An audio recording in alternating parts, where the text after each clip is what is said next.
Today in the Chokeslam Wrestling Report, we are going to be talking about three topics. The first one, Zack Sabre Jr. makes history as he became the first British to win the G1 Climax tournament in New Japan Pro Wrestling. We're going to be talking about that. Also, Mark Henry's controversial Janel Grant claim. We're going to be talking about that, and most likely he's in hot water. Also, what about the NXT TNA Partnership, which to me looks like they're struggling when it comes to the numbers of the ratings going up for NXT. We're going to be talking about that and much more on the Chokeslam Wrestling Report. Let's get this. Is the moment we've all been waiting for the thousands in attendance and the millions watching around the world. Ladies and gentlemen, let's get ready to rumble!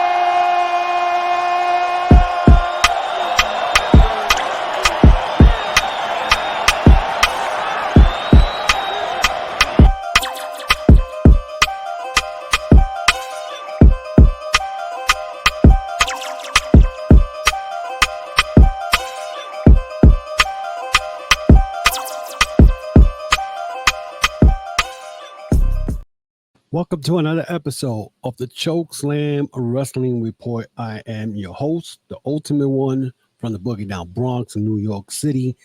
And we're going to start it off right away. And the first topic we're going to talk about is this NXT TNA Partnership. Now, you're going to ask yourself, why am I even talking about this when I don't really cover NXT or TNA?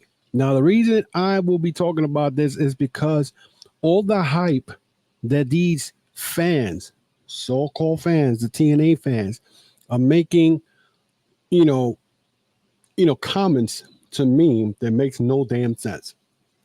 Okay, because right now, as it looks like, everybody's pretending that what happened a couple of weeks ago with the Great American Bash in NXT with the numbers, they acted like, oh, what are you talking about? All of a sudden, they got dementia. But it's funny. Then when AEW hit that 400 mark somewhere in July, everybody started jumping on them, talking about they suck, they're going to die, they're going to make it, Tony Khan's a clown. It kept on and on and on. But funny, I didn't hear a peep when NXT hit 450,000 views and whatnot 2 weeks in a row. Supposedly they Great American Bash. To top it off, not that I only see a certain individual wrestler who people are just going bananas for. If you mention his name, he sure appear, Mr. Joe Hendry. What did I see Joe Hendry doing? He was doing an Elias segment. Now, in case you people forgot who the hell is Elias, remember Elias who used to come into the ring with a guitar and play the guitar and whatnot? Because they're making Joe Hendry like the next star to come out of nowhere. He's going to be the biggest star in wrestling and whatnot. What all I know, since I've seen Joe Hendry before all you WWE fans and AEW was around, Joe Hendry is a Ring of Honor reject. He is a mid-card wrestler. He is not superstar status. Why are they making this man like he is the next big thing coming up? Let's be realistic, guys. The only reason you guys are even pushing this whole nonsense with this whole narrative with Joe Hendry is because you guys really think that this WWE TNA merger is going to be better than what AEW was doing with TNA. Let me break it down, which I know for a fact. This little partnership, it's not going the same way when AEW was dealing with TNA back, or Impact Wrestling back then, 2021. Okay. Let's take a look and I'm going to break it down. In 2021, okay, when TNA right now was still doing their stuff during the COVID, and then the champion at that time was Tessa Blanchard, who went to Mexico with her ex-husband Daga and kidnapped the damn world title, and they didn't want to do no promos and they didn't want to do nothing. The title was then stripped up for her. It was just a whole total mess. Because TNA decided, or Impact, and Scott D'Amore thought it was a good idea to put the belt on Tessa Blanchard. Okay, so right there with that happening, they knew the ratings were on the floor. Nobody was really watching TNA until until, okay, in 2021, when they decided they wanted to work with AEW. And during that time in AEW, December of AEW, or November of AEW, Kenny Omega started showing up on TNA. Their numbers went up. Now, you guys are going to be like, oh, that's a lot. No, the numbers went up. Okay, the numbers were almost at 150,000, close to 175,000 when before Omega popped out. Okay, they were in the 70s, 80s, and maybe nobody was even watching this because of the COVID. Okay, now if you want to talk about what other factors and what other convenience the AEW did for TNA was get them to work with New Japan Pro Wrestling. Because remember, New Japan Pro Wrestling didn't want nothing to do with TNA after what they did to Okada back in 2008 when they had Okada as part of the Green Hornet with Samoa Joe. And New Japan was pissed because this was an excursion that Okada was supposed to be in. So New Japan Pro Wrestling and TNA were not in good terms for many years. Okay.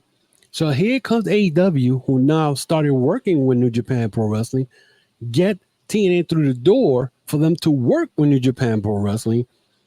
And that was the benefits. So now all of a sudden New Japan stars start coming through TNA. You had David Finlay, you had Juice Robinson, you had I think something at one point they even brought in Jay White, they even brought in the Gorillas of Destiny.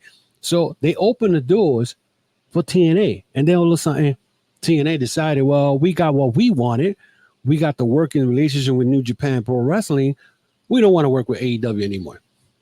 Now, a certain individual was on my profile this week and my ex, and they had the nerve to say, well, this partnership is better than AEW because nobody was sharing that AEW wasn't sharing their stars with TNA. And the only ones that TNA was allowed to send was the Good Brothers. Okay. What about Kenny Omega showing up and Impact Wrestling and their numbers going up? And the Good Brothers are way better, okay, are way better than what, NXT sending to TNA. Because they had Slammiversary and they brought a bunch of NXT guys I never heard of, only to lose to TNA talent. So how is that working? Okay. Then this week, Shawn Michaels mentioned something about, we're in the beginning stages. What's the beginning stages? How come we only seen Joe Hendry, Frankie Kazarian, and Jordan Grace when she showed up at the Rumble, and then she showed up again May to wrestle Roxanne Perez, only to lose to Roxanne Perez, when I think Jordan Grace is a better wrestler than Roxanne Perez, but they didn't want Roxanne Perez to lose that belt. So how is that working? Okay, and then the numbers goes to show you that the numbers are not going anywhere. If you go and look for TNA's TV ratings, they don't even have one. So how are we supposed to know how good they're doing if there's no ratings? You want to watch their program, and if you don't have Access Channel, guess what? You got to go to TNA Plus to watch the show, and you have to pay for it. Who is crazy enough to be paying to watch a show every week? Maybe a TNA fan. And then for them to say that TNA got 4,000 fans in their 10th anniversary, that's the first time they ever had 4,000 people in an arena, and it's not even in the United States. It was in Canada. There was 4,000 people in 10 years. And on top of those, Jordan Grace was talking about big surprises are coming up, and the only one that showed up, the big surprise was Hebner. I don't know if it was Dave or Earl. It must have been Dave. And then she tried to cover it by saying, there was airplane delays because of the Microsoft, fall with the technology and all that. No, I don't think that partnership is not working like it's supposed to. I don't see any different. I don't see no numbers. Right now they're going to have Wesley, Jordan, Joe Hendry, and somebody else. I can't remember who's for the number one contender spot. And Wesley right now is the hottest heel right now because he turned on the Rascals in NXT. Okay, besides Ethan Page. So, but it's Joe Henry is the baby face. You know what I'm saying? And they got him doing Elias bid. And you guys think this shit is cute. It's not. Let's be realistic. This partnership, I don't think is struggling. It's struggling. I don't think it's failing yet. And it won't. To me, the way I will see it succeeding is if they're gonna have a pay-per-view call when worlds collide. Supposedly, I mean, Jordan Grace keeps talking about it. And bringing in PCO, supposedly she wanted to giving ideas to bring PCO into NXT. Why? This guy's like 50, 60 years old, and you want him doing what? Jumping off the top rope and killing himself? Really? So, again, I will not see them moving and shaking onto I see guys like Nic Nemeth, Steve Macklin, Moose, Josh Alexander's, ABC, which I doubt if they come in, they can't wear no Bullet Club logo because that is a New Japan Pro Wrestling trademark. That's the only way I will see people coming in, and I'll say, okay, they're doing something. But if you really think about it, WWE NXT is sending people that really nobody really knows. And yeah, people are gonna be like, oh, but they could hone their crafts there, whatever. But they're losing the TNA talent. Okay, I think Joe Hendry has lost a couple of matches in NXT. What are we doing? What are we doing? Anyway, let's move on to the next topic, which is Mark Henry's controversial comment about Janel Grant and the claim that she's doing against Vince McMahon. Okay, when I saw this, I said to myself, most of these people and most of these wrestlers are still stuck in 1944. And whatnot. Mark Henry is trying to, I don't know what he's trying to do, but I thought he's trying to butter up WWE because his son is supposedly be he's training with WWE. He's going to be making his debut. I don't know. So apparently him trying to be in the good side of WWE, he went as far as to say that Janel Grant, that, when she saw that McMahon was not going to send her money, this is when she went and did what she did, and that was go against McMahon and tell him that he made her suffer, that he raped her, and blah blah blah. She would try getting traffic. So this is what, according to Mark Henry's conversation and what he said. So according to Henry, he claimed that negativity came out once. He said the negativity came out once the alleged victim stopped receiving any type of payment by McMahon. He said people were like, you're being insensitive. There's other people that suffer. And Henry recalls saying, I said, yeah, but some of those people that y'all are talking about, their suffering got worse when the money ran out. So Henry continued for some reason asking where was the suffering when they were getting BMWs and $1 million. Did that pacify the suffering? Because if you're suffering, you should suffer all the time, right? Nothing should get in the way of that. I don't know. I just come from a different time. And I don't know what time Henry was referring to because rape has been illegal since 17th century BC. Now, as wrestler has not, him being a former wrestler and being a guy who's he's out there. He's in the public eye. You're going to go and say that. Pretty much you're saying that it's all right, or not even all right. But Janel Grant has no right to take McMahon to court for sex trafficking because she accepted his gifts and whatnot. And that she was not complaining when she was getting money and whatnot. But the part that he doesn't say was that Janel Grant was offered by Vince McMahon a job. McMahon took advantage of her, according to the 67 pages court documents. They claim all the stuff that he did to her while she was under him. Not literally. Well, I digress. I don't want him to, under him, whatever, and whatnot. So how was she supposed to know that he offered her a gift because, he was trying to get to her? And how did she know that he was going to turn into a monster to all the things that she allegedly claims that he did to her in those 67-page documents? And not only that, there's already proof that McMahon's texts are where it was in a 67-page document that shows his texts are are exactly the ones that the way he texts. So basically, that is him texting her. Okay. Otherwise, if this was not true, why is Brock Lesnar not back to WWE? He's been cut off, even though his name was not mentioned by name, but he was mentioned at what he's being a UFC champion and a WWE champion. Okay.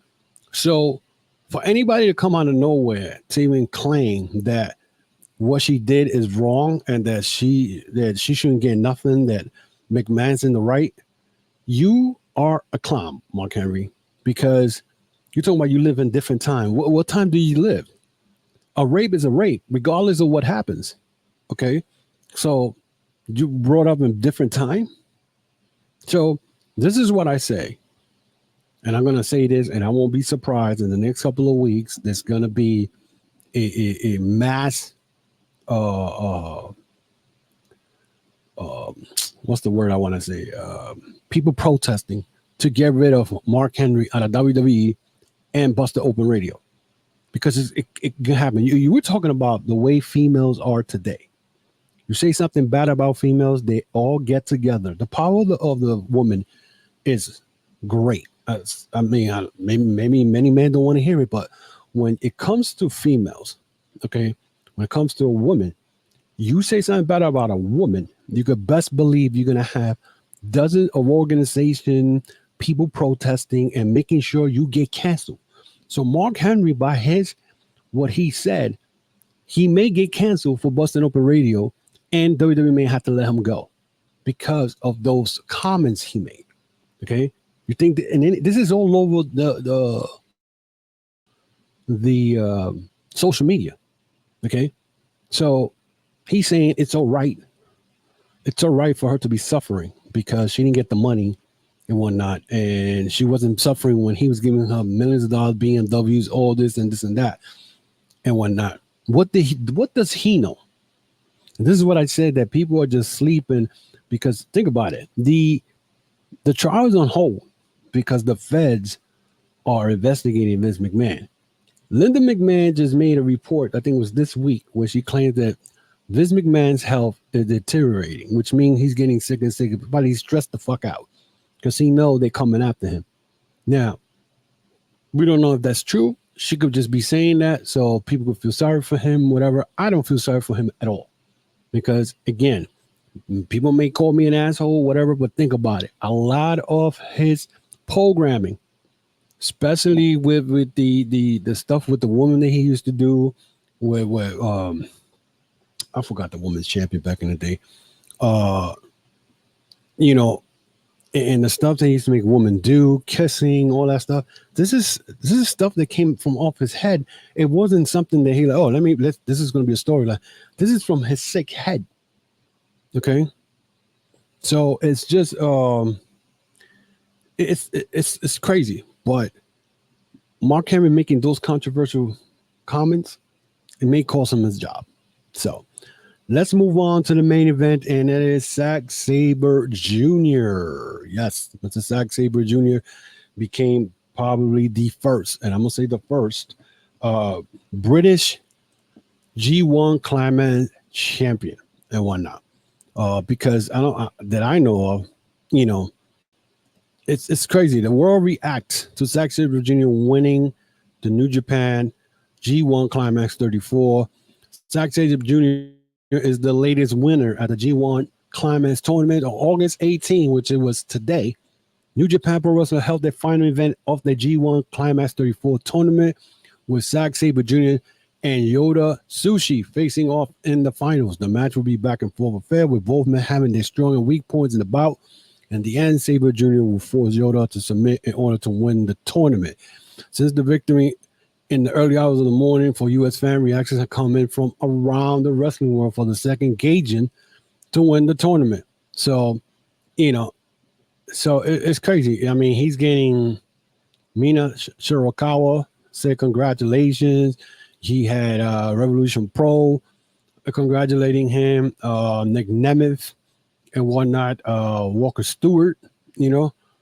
So he is the second non-Japanese wrestler to win the G1 Climax. And let me tell you, that G1 Climax tournament was crazy. And I said to myself, you know what? And I said this in January when I said Zack Sabre Jr. should win the G1 Climax, and I think he should win at Wrestle Kingdom and beat whoever's the IWGP World Champion, which right now is Naito. Naito looked at not great in this tournament. He got pinned several times and whatnot. The latest pin was he got pinned by the Great Okan. The Great Okan made it to the playoffs, which I like the way they did it. It was a playoff format. You got the top 3 guys from each block, and the number 1 guy, which was Zack Sabre Jr. in the A block, he gets a first round bye, and then the number 2 and 3 wrestle each other, and then they face the number 1 guy by that time was Zack Sabre Jr. Then in the B block we had we had Takeshita versus Yuta Soshi and David Finlay. Finlay ended up losing to Yota Tsuji, and that's when Yota Tsuji and Zack Sabre went 1-on-1. But the whole tournament was great. But now, with me saying that, okay, this was great because AEW has their partnership with New Japan Pro Wrestling by them sending Konosuke Takeshita. Konosuke Takeshita made the playoffs. Okay, this guy wrestled everybody. He had a great match against David Finlay. Yota Tsuji, he was the one who beat him in the playoff. He had a great match with Jeff Cobb, and I think he defeated Jeff Cobb. I mean, there were so many great matches in this tournament, and this is why I was very surprised because New Japan has lost so many wrestlers in the last year. I mean, they had lost Jay White, they lost Jay White, Will Ospreay, Okada, the Gorillas of Destiny, Hikuleo. They just lost the last one. I mean, and you would think, oh my God, New Japan is not going to have a lot of wrestlers, but you still have Naito, you still got Shingo Takagi, you still got Great Okan, you still have who was in there? Yota Tsuji is just one guy who's going to be out there. He's going to be the next top Japanese wrestler to win those IWGP belts in the future. So overall, the whole tournament was great. Congratulations again to Zack Sabre Jr. because he deserves it, guys. He definitely deserves it. So, I'm really looking forward for Wrestle Kingdom to see what happens and whatnot. And then, they have it's going to have Wrestle Kingdom. The next night, they're going to have a Wrestle Dynasty, which is going to have Ring of Honor. You're going to have CMML, New Japan, AEW, all in one under one roof at the Tokyo Dome. And that's coming up in January. So there's a lot of things to look forward to. And I'm really looking forward to see what Zack Sabre Jr. becomes the IWGP champion.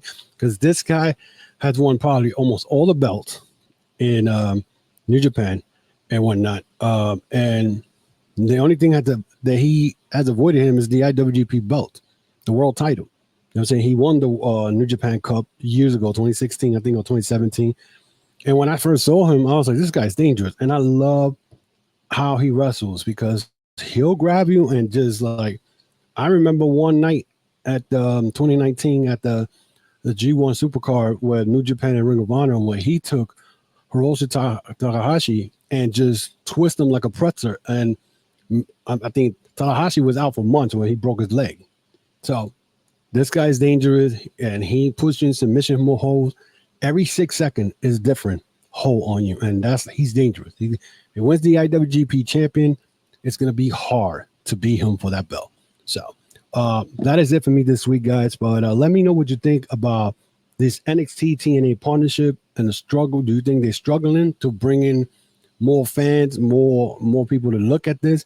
What do you think about that Mark Henry controversial comments but Janel Grant and that she deserved to suffer, and Zack Sabre Jr.'s historic G1 Climax becoming the second guy that's not Japanese. The first guy who ever did it was Kenny Omega in 2016, and now you got Zack Sabre Jr., second guy to ever do it. So we'll see what happens. So let me know what you guys think. Again, guys, you want to follow me.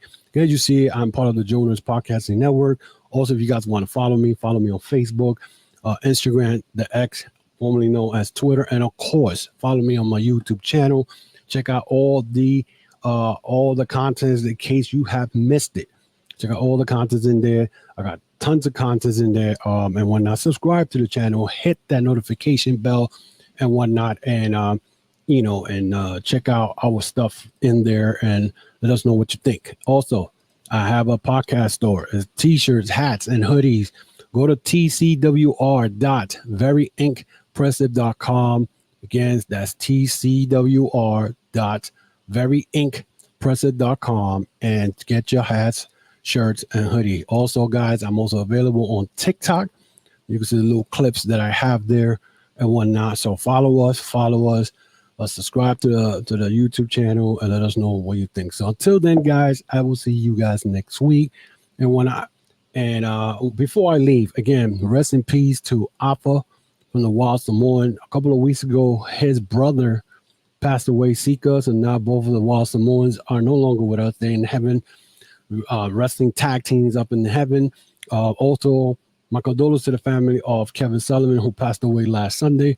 So we're losing wrestlers that were from the 70s and 80s, and it's very sad to see stuff like that happen.